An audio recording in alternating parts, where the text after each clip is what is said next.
الحمد لله وكفى والصلاة والسلام على من لا نبي بعده أما بعد فأعوذ بالله من الشيطان الرجيم بسم الله الرحمن الرحيم وَلَقَدْ جَاءَتْ رُسُلُنَا إِبْرَاهِيمَ بِالْبُشْرَى قَالُوا سَلَامًا قَالَ سَلَامٌ فَمَا لَبِثَ أَنْ جَاءَ بِعِجْلٍ حَنِيذٍ فَلَمَّا رَأَى أَيْدِيَهُمْ لَا تَصِلُ إِلَيْهِ نَكِرَهُمْ وَأَوْجَسَ مِنْهُمْ خِيفَةً قالوا لا تخف إنا أرسلنا إلى قوم لوط وامرأته قائمة فضحكت فبشرناها بإسحاق ومن وراء إسحاق يعقوب.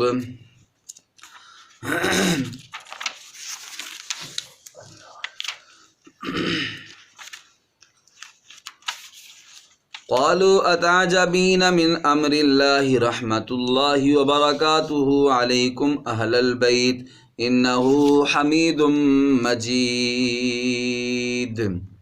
صدق الله العظيم.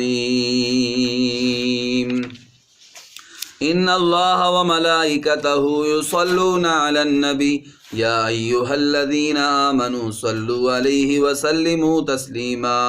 تمام حضرات درود پاک پڑھیں. اللہم صلی علی محمد وعلی آل محمد کما صلیت علی ابراہیم وعلی آل ابراہیم انک حمید مجید.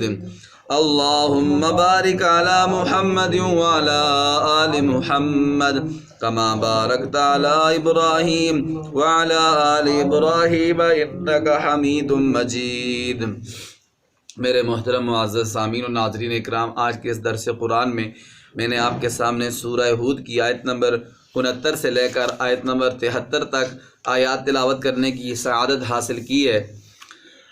ان آیات میں اور اس پورے رکوع میں اصل جو چیز ذکر کی گئی ہے وہ اللہ رب العزت نے حضرت لوط علیہ السلام کی قوم لوط پر عذاب نازل کرنے کے لیے اپنے فرشتوں کو بھیجا. یہ فرشتے کون سے تھے؟ یہ حضرت جبرائیل علیہ السلام تھے، حضرت میکائیل علیہ السلام تھے اور حضرت اسرافیل علیہ السلام تھے. یہ تینوں فرشتے تھے. اصل مشن، اصل پروگرام، اصل مقصد ان کا قوم لوط کو تباہ کرنا تھا. لیکن راستے میں جاتے جاتے یہ حضرت ابراہیم علیہ السلام کے پاس گئے. پہلے حضرت لوط علیہ السلام حضرت ابراہیم علیہ السلام کے بھتیجے تھے. عراق میں ہی حضرت ابراہیم علیہ السلام پر ایمان لے آئے تھے. اس کے بعد پھر حضرت ابراہیم علیہ السلام کے ساتھ حضرت لوط علیہ السلام نے ہجرت بھی فرمائی. لیکن پھر الگ سے حضرت لوط علیہ السلام کو بھی اللہ تعالیٰ نے نبوت عطا فرمائی. جب یہ اللہ تعالیٰ کے نورانی فرشتے حضرت ابراہیم علیہ السلام کے پاس آئے، وَلَقَدْ جَاءَتْ رُسُلُنَا إِبْرَاهِيمَ بِالْبُشْرَى، اللہ فرماتے ہیں کہ ہمارے فرشتے ابراہیم علیہ السلام کے پاس خوشخبری لے کر آئے. کیا لے کر آئے؟ خوشخبری لے کر آئے. آگے اس خوشخبری کا ذکر بھی ہے کہ فَبَشَّرْنَاهَا بِإِسْحَاقَ وَمِن وَرَاءِ إِسْحَاقَ يَعْقُوبَ. خوشخبری بیٹے کی خوشخبری لے کر آئے. اور اتنی بڑی خوشخبری کہ پہلے کہا کہ آپ کا بیٹا ہوگا، پھر فرمایا وہ بیٹے کا بھی بیٹا ہوگا، پھر بیٹے کا بھی بیٹا ہوگا، یعنی آپ کا بیٹا ہوگا، وہ جوان ہوگا، بڑا ہوگا، شادی ہوگی. اللہ تعالیٰ پھر اس کو بھی آگے بیٹا عطا فرمایا اور اس کا نام بھی بتا دیا. آپ کا بیٹا ہوگا، اس کا نام ہوگا اسحاق. کیا نام ہوگا؟ اسحاق. اور اس کے بعد پھر اس کا بیٹا ہوگا اسحاق علیہ السلام کا، ان کا نام ہوگا یعقوب. کیا نام ہوگا؟ یعقوب. مطلب یہ ہے کہ حضرت ابراہیم علیہ السلام کو بیٹے کی بھی اور پوتے کی بھی خوشخبری سنا دی. آپ اندازہ لگائیں کتنا خوشی کا مقام. اور پھر اس سے بڑا خوشی کا مقام یہ تھا کہ حضرت ابراہیم علیہ السلام کی جو اصل خاندانی بیوی تھی وہ حضرت سارہ علیہ السلام تھی. لیکن حضرت سارہ علیہ السلام سے اللہ تعالیٰ کو منظور نہیں تھا، شروع میں اولاد نہیں ہوئی. تو پھر حضرت ابراہیم علیہ السلام کی شادی، حضرت ابراہیم علیہ السلام کو مصر کے بادشاہ نے شاہی خاندان کی ایک عورت دی تھی، ان کا نام تھا ہاجرہ. ان کا کیا نام تھا؟ ہاجرہ علیہ السلام. ان سے پھر اللہ تعالیٰ نے کہا کہ آپ ان سے تعلقات قائم کریں، یہ آپ کی بیوی ہیں. تو اللہ تعالیٰ نے پھر اماں ہاجرہ علیہ السلام سے حضرت ابراہیم علیہ السلام کو حضرت اسماعیل علیہ السلام عطا فرمائے، حضرت اسماعیل علیہ السلام عطا فرمائے، جنہیں ذبیح اللہ کہا جاتا ہے، قربانی جن کے نام پر۔ تو حضرت اسماعیل علیہ السلام جب اماں ہاجرہ سے پیدا ہوئے تو 2 بیویاں ہو گئیں حضرت ابراہیم علیہ السلام کی، ایک سارہ اور ایک ہاجرہ۔ اور آپ کو پتہ ہے ویسے بھی بیویوں کا آپس میں گپ شپ ہوتی رہتی ہے، 2 بیویاں یہ ہوں تو۔ اور پھر جب بیٹا ہو گیا، اولاد ہوگی اماں ہاجرہ کے یہاں، اور سارہ علیہ السلام کی اولاد کوئی نہیں تھی، تو پھر ان کو بھی شوق پیدا ہونے لگا جی کہ اس کی اولاد ہے اور میری اولاد کوئی نہیں ہے، ٹھیک ہے۔ اور اوپر سے عمر بھی بہت زیادہ ہو گئی تھی، سارہ علیہ السلام بھی بوڑھی ہو گئی تھی، حضرت ابراہیم علیہ السلام بھی بڑھاپے کو پہنچ چکے تھے، بوڑھے ہو گئے تھے۔ تو اس مقام پر آپ اندازہ لگائیں کہ کتنا زیادہ خوشی کا مقام ہوگا۔ تو جب فرشتوں نے یہ خوشخبری سنائی، سب سے پہلے آ کر انہوں نے کہا قالوا سلاما، فرشتے آئے تو انہوں نے حضرت ابراہیم علیہ السلام کو کہا کہ السلام علیکم ورحمۃ اللہ وبرکاتہ۔ یہاں صرف سلام کا ذکر ہے، جیسے ہم کہتے ہیں نا فلاں نے فلاں کو سلام کیا، یہ مطلب نہیں ہوتا ہے کہ فلاں نے فلاں کو صرف سلام کہا ہے، بلکہ پورا سلام کیا، جیسے السلام علیکم ورحمۃ اللہ وبرکاتہ، یہ پورا سلام کرنا سنت ہے۔ اور پھر حضرت ابراہیم علیہ السلام نے بھی جواب دیا کہ وعلیکم السلام ورحمۃ اللہ وبرکاتہ، آپ پر بھی اللہ تعالیٰ کی سلامتی نازل ہو، برکتیں اور رحمتیں نازل ہوں۔ تو اس سے ہمیں ایک ادب بھی معلوم ہو گیا، جب کسی گھر میں مان جائیں تو سب سے پہلے ہمیں اس کو سلام کرنا چاہیے۔ کیا کرنا چاہیے؟ اپنے مسلمان بھائی کو سلام کرنا چاہیے۔ اور سلام میں 3 چیزیں ہوتی ہیں۔ ایک سلام میں دیکھیں ہر قوم میں یہ رواج ہے کہ جب وہ ملتے ہیں نا آپس میں نا، تو ایک دوسرے کو نا خوش کرنے کے لیے، خوشی کے لیے کوئی لفظ کہتے ہیں، ہر قوم میں یہ ہے، انگریزوں میں بھی، ہندوؤں میں بھی، ٹھیک ہے، اور عیسائیوں میں بھی، یہودیوں میں بھی، ساری قوموں میں یہ ہے۔ تو لیکن اللہ تعالیٰ نے کیسا خوبصورت لفظ عطا فرمایا ہے، اسلام میں کیسا خوبصورت لفظ ہے، لفظ سلام، سلام کرنا۔ تو سلام میں 3 چیزیں ہو جاتی ہیں۔ ایک، سب سے پہلے بندہ اپنے اس بھائی کے لیے دعا کرتا ہے کہ تجھ پر اللہ کی سلامتی، اللہ کی رحمتیں اور برکتیں نازل ہوں۔ دوسری چیز، سلام میں اللہ کا نام آ جاتا ہے، یہ سلام اللہ کا نام ہے۔ السلام قرآن پاک میں آتا ہے نا، ٹھیک ہے، الملک القدوس السلام، الملک القدوس السلام، السلام اللہ کا نام ہے، سلامتی والا۔ تو اللہ کا نام ہونے کی وجہ سے اس میں اللہ کا ذکر بھی آ گیا۔ اور تیسری جو چیز ہوتی ہے، اس میں گارنٹی ہوتی ہے سلام کرنے والے کی طرف سے، جس کو سلام کر رہا ہے اس کے لیے، کہ تیری جان، تیرا مال، تیری عزت آبرو، اس کی حفاظت کی میں ضمانت دیتا ہوں، ٹھیک ہے۔ تو کتنا خوبصورت لفظ ہے۔ تو یہ ہمیں بھی ایسے سبق ملا ہے کہ جب بھی راستے میں کوئی مسلمان بھائی ملے یا کسی گھر میں مان جائیں تو سب سے پہلے سلام کرنا چاہیے۔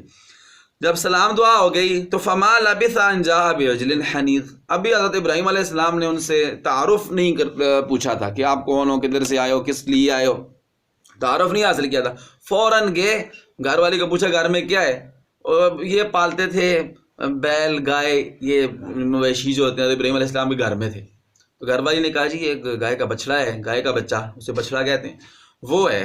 تو حضرت ابراہیم علیہ السلام کا فوراً اس کو تیار کرو، پکاؤ، مہمان آئے ہوئے ہیں، 3 مہمان ہیں تو پکاؤ۔ انہوں نے فوراً اس کو تل کے بھون کے اور تیار کیا، تو حضرت ابراہیم علیہ السلام لے کر آ گئے۔ جب لے کر آئے تیار کر کے کھانا، تو ان کے سامنے رکھا، انہوں نے کہا جی بسم اللہ کرو، شروع کرو، کھاؤ۔ فلما رأى أيديهم لا تصل إليه نكرهم، تو حضرت ابراہیم علیہ السلام نے دیکھا کہ وہ ہاتھ ہی آگے نہیں کر رہے ہیں، کھانے کے لیے ہاتھ ہی نہیں بڑھا رہے ہیں۔ اور ایک روایت میں یہ بھی آتا ہے کہ ان کے بعد تیر پکڑے ہوئے تھے ہاتھ میں، اور تیر کو نا گوشت میں ایسے مار دیتے تھے، چیک کرتے تھے، لیکن کھاتے نہیں تھے۔ تو حضرت ابراہیم علیہ السلام تھوڑے ڈر گئے ان سے، انجان سمجھ، پتہ نہیں کون لوگ کدھر سے آ گئے ہیں، کھانا بھی نہیں کھا رہے ہیں، یہ نہ ہو کہ کوئی نقصان پہنچانے کا ارادہ نہ ہو ان کا، پریشان ہونے لگے۔ وَأَوْجَسَ مِنْهُمْ خِیفَةً، دل میں خوف بھی محسوس کرنے لگے۔ تو قالوا، فرشتے سمجھ گئے دیکھ کے کہ یہ تو ڈر رہے ہیں، تو فرمایا کہ لا تخف، آپ ڈرے نہ، خوف نہ کریں، اِنَّا أُرْسِلْنَا إِلَىٰ قَوْمِ لُوط، ہمیں تو اصل جو ہمارا پروگرام ہے، مشن ہے، وہ اللہ تعالیٰ نے ہمیں قوم لوط کی طرف بھیجا ہے۔ کس کی طرف بھیجا ہے؟ قوم لوط کی طرف اللہ تعالیٰ نے ہمیں بھیجا ہے۔ وَامْرَأَتُهُ قَائِمَةٌ، اور حضرت ابراہیم علیہ السلام کی بیوی حضرت سارہ، وہ بھی کھڑی تھی پردے کے پیچھے، سن رہی تھی بات۔ تو جب پتہ چل گیا کہ فرشتے ہیں، فرشتوں سے تو پھر پردہ نہیں ہے، تو وہ سامنے بھی آ گئی، ٹھیک ہے، لیکن فضاحکت، وہ ہنس پڑی۔ وہ کیا ہو گئی؟ حضرت سارہ علیہ السلام ہنس پڑی۔ کہ کس وجہ سے ہنسی؟ اس وجہ سے ہنسی کہ یہ ہمیں جو ہے بیٹے کی خوشخبری دے رہے ہیں، جبکہ ہم کیا ہیں، دونوں میاں بیوی بوڑھے ہو گئے۔ ایک یہ خوشی کی وجہ سے ہنسی، دوسرا یہ بھی تھی کہ اپنے شوہر کی وجہ سے ہنسی کہ دیکھو کتنا کھانا تیار کر کے اتنا بڑا بچڑا جو ہے لا کے ان کے سامنے رکھا ہے اور انہوں نے کھایا ہی نہیں ہے، ان کو پہچانتے نہیں تھے کون ہے، یہ بعد میں پتہ چلا کہ یہ اللہ کے فرشتے ہیں۔ تو اس سے بھی یہ سبق حاصل ہوتا ہے کہ عالم الغیب ذات کون ہے؟ اللہ تعالیٰ کی۔ دیکھیں نبی ہیں اللہ کے، اور جلیل القدر نبی ہیں، جد الانبیاء ہیں، لیکن سامنے بندے بیٹھے ہوئے ہیں، لیکن یہ نہیں پتا تھا کہ یہ فرشتے ہیں یا انسان ہیں۔ جب انہوں نے بتایا تو پھر انہیں پتہ چلا۔ اس سے واضح اور دلیل کیا ہو سکتی ہے؟ قرآن پاک میں موجود ہے۔ تو اس وجہ سے ہنسی حضرت سارہ علیہ السلام۔ تو فبشرناها باسحاق ومن وراء اسحاق یعقوب، تو پھر اللہ تعالیٰ فرماتے ہیں ہم نے انہیں خوشخبری دی۔ پہلے مختصر طور پہ تھا کہ ہم نے خوشخبری کے لیے بھیجا، یہاں پر اس کی وضاحت ہے۔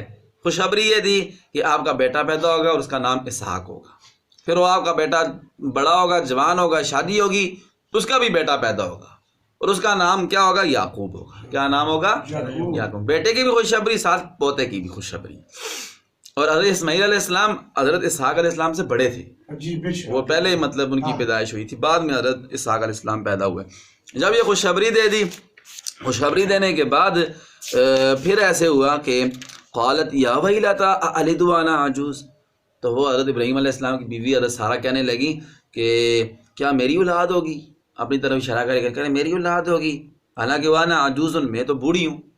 بوڑھی ہوگی، جوانی پوری میں اولاد نہیں، ساری زندگی گزر گئی ہے، اب بوڑھی ہو گئی ہوں، تو اب یہ فرشتے کہہ رہے ہیں کہ جی آپ کی اولاد ہوگی۔ بڑا تعجب ہونے لگا انہیں۔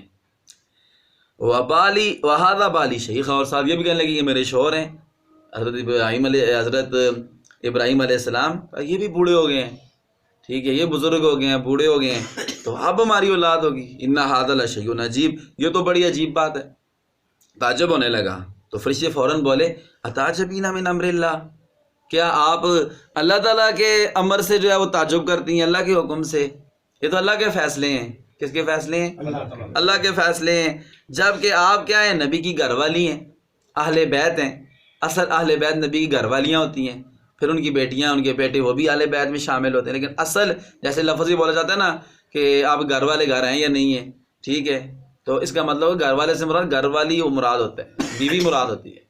اصل اہل بیت کو کون ہوتا ہے؟ نبی کی بیویاں ہوتی، جیسے یہاں نبی کی بیوی کو کہا، کیا ہے نبی کی بیوی؟ آپ نبی کے گھر والی ہو، نبی کے خاندان کی ہو اور نبوت والے خاندان سے تعلق رکھتی ہو، اور آپ کے سامنے بھی کئی ایسی خلاف فطرت اور عجیب فوق العادت چیزیں پیش آتی ہیں کہ حضرت ابراہیم علیہ السلام کو آگ میں پھینکا گیا، اس طرح اور نبی کے گھر میں رہتی ہیں اور معجزات دیکھتی رہتی ہیں، تو آپ کو اس سے کیوں تعجب ہو رہا ہے کہ آپ بوڑھی ہیں اور ابراہیم علیہ السلام بوڑھے ہیں تو آپ کی اولاد ہوگی؟ تو اس میں تعجب کی کون سی بات؟ اللہ کے لیے کون سا مشکل ہے؟ اللہ تعالیٰ کے لیے کوئی مشکل نہیں ہے۔ فرشتوں نے انہیں فوراً یہ کہا، تو پھر اللہ تعالیٰ نے ان کو اولاد عطا فرمائی، حضرت ابراہیم علیہ السلام کو حضرت اسحاق علیہ السلام عطا فرمائے۔ تو یہاں تک اس کا ذکر تھا، پھر اس کے بعد قوم لوط کا ذکر آتا ہے اس کے بعد آگے چل کر۔ تو ان آیات سے ہمیں کیا سبق ملتا ہے؟ ان آیات سے ہمیں یہ سبق ملتا ہے، سب سے پہلا کہ جب بھی کسی کے پاس جائیں تو اس کو سلام کرنا چاہیے۔ کیا کرنا چاہیے؟ سلام۔ خاص کر جب کسی گھر مہمان جائیں تو مہمان کا کام ہے سب سے پہلے سلام کریں، نا دیکھتا رہے گھر والے مجھے سلام کریں گے تو پھر میں جواب دوں گا۔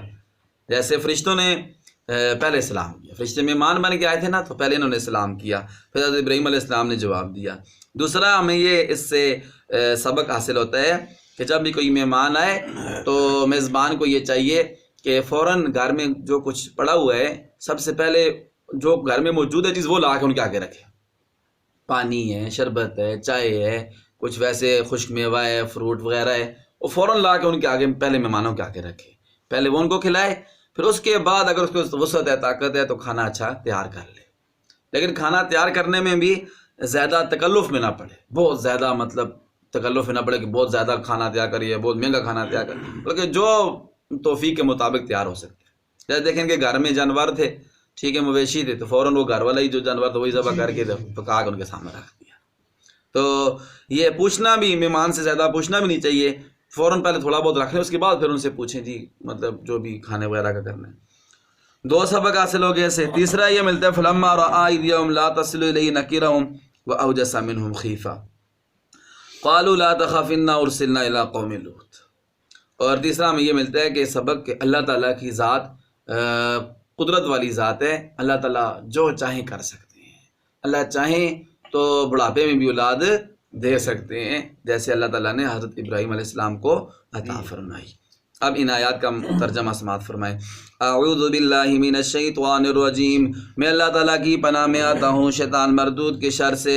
بسم اللہ الرحمن الرحیم. میں شروع کرتا ہوں اللہ کے نام سے جو نہایت مہربان بڑا رحم کرنے والا ہے. وَلَقَدْ جَاءَتْ رُسُلُنَا. البتہ تحقیق آئے ہمارے فرشتے.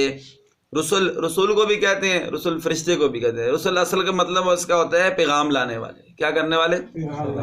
رسول بھی اللہ کا پیغام لاتے ہیں اس لیے ان کو رسول کہتے ہیں. فرشتے بھی اللہ کا یہ پیغام لے کر آئے, حکم لے کر آئے, اس لیے ان کو بھی رسول کا کہہ دیا. ابراہیم کس کے پاس آئے؟ حضرت ابراہیم علیہ السلام کے پاس آئے. کس لیے؟ بالبشرا خوشخبری دینے کے لیے آئے. کس لیے آئے؟ خوشخبری دینے کے لیے آئے.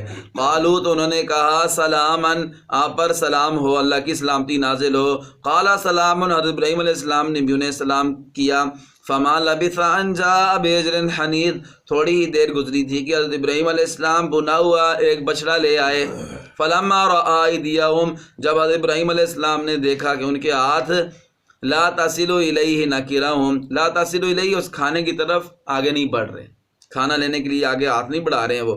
نکرہم حضرت ابراہیم علیہ السلام نے ان کو انجان سمجھا کہ پتہ نہیں کون لوگ آگے. وأوجس منهم خیفہ اور اپنے دل میں ان سے خوف محسوس کیا. قالو وہ فرشتے کہنے لگے لا تخف. کون کون سے فرشتے تھے؟ تین. حضرت جبرائیل علیہ السلام, حضرت میکائیل علیہ السلام اور حضرت اسرافیل علیہ السلام. انہوں نے کہا کہ لا تخف ابراہیم علیہ السلام ڈرے نہیں, خوف نہ کریں. انا ارسلنا الی قوم لوط ہم بھیجے گئے ہیں اصل میں قوم لوط کی طرف. وامرأتہ قائمۃ حضرت ابراہیم علیہ السلام کی بیوی کھڑی تھی. کون سی بیوی تھی یہ؟ حضرت سارہ. فضحکت وہ مسکرا گئی. فبشرناها ہم نے ان کو خوشخبری دی باسحاق اسحاق علیہ السلام کی کہ آپ کا بیٹا ہوگا اسحاق اس کا نام ہوگا. وَمِن وَرَاءِ اسحاق یعقوب اور ساتھ پوتے کی بھی خوشخبری دی کہ اسحاق کا بھی بیٹا ہوگا اس کا نام یعقوب ہوگا. یعقوب علیہ السلام ان کا نام ہوگا. قالت یا ویلتا حضرت سارہ کہنے لگی آئے افسوس. اور دوسری جگہ پر آتا انہوں نے ایسے ماتھے پہ ہاتھ مارا جیسے ہم نہیں کب تعجب کرتے کہتے ہیں کیسے ہوگا یہ کام, تو ایسے انہوں نے اپنے ماتھے پہ ایسے نا ہاتھ مارا اور کہنے لگی آئے افسوس کہ الیدو میری اولاد ہوگی وانا عجوز جبکہ میں بوڑھی ہوں. وہذا بالی شیخہ اور میرے یہ شور صاحب شیخان یہ بھی بزرگ ہو گئے ہیں. انا ھذا لشیء عجیب یہ تو بڑی عجیب بات ہے. فرشتوں نے کہا اچھا. قالو فرشتوں نے کہا تعجبینا اے سارہ کہ آپ تعجب کرتی ہیں من امر اللہ اللہ کے حکم سے. رحمت اللہ وبرکاتہ علیکم اہل البیت مقدس گھر والو تم پر اللہ کی رحمتیں اور برکتیں ہی برکتیں ہیں تم پر, یا تم پر اللہ کی رحمت اور برکتیں نازل ہو اے گھر والو نبی کے گھر والو. انہ حمید مجید اللہ تعالیٰ تعریف کے مستحق ہیں, مجید بزرگی والے ہیں. اللہ تعالیٰ ہمیں عمل کی توفیق عطا فرمائے. وآخر دعوانا الحمدللہ رب العالمین. ربنا تقبل منا انک انت السمیع العلیم وتب علینا یا مولانا انک انت التواب الرحیم. مولا کریم ہم سب کی حاضری قبول فرما. یا اللہ جو نماز پڑھی ہے قبول فرما, جو قرآن پاک کا درس دیا یہ بھی قبول فرما, ہدایت کا سبب اور ذریعہ بنا, ہمیں اس پر عمل کی توفیق عطا فرما. جتنے بھی ایمان والے فوت ہو چکے ہیں سب کی بخشش فرما, بیماروں کو شفاء کاملہ عطا فرما, مظلوموں کو ظلم سے نجات نصیب فرما, مقروضوں کو قرضوں سے خلاصی عطا فرما, بے اولادوں کو نیک صالح اولاد عطا فرما, اولادوں والوں کی اولادوں کو نیک فرما بردار بنا. جتنے مسلمان مرد عورتیں لڑکے لڑکیاں بے جوڑے نیک صالح مزاج کے مطابق جوڑا عطا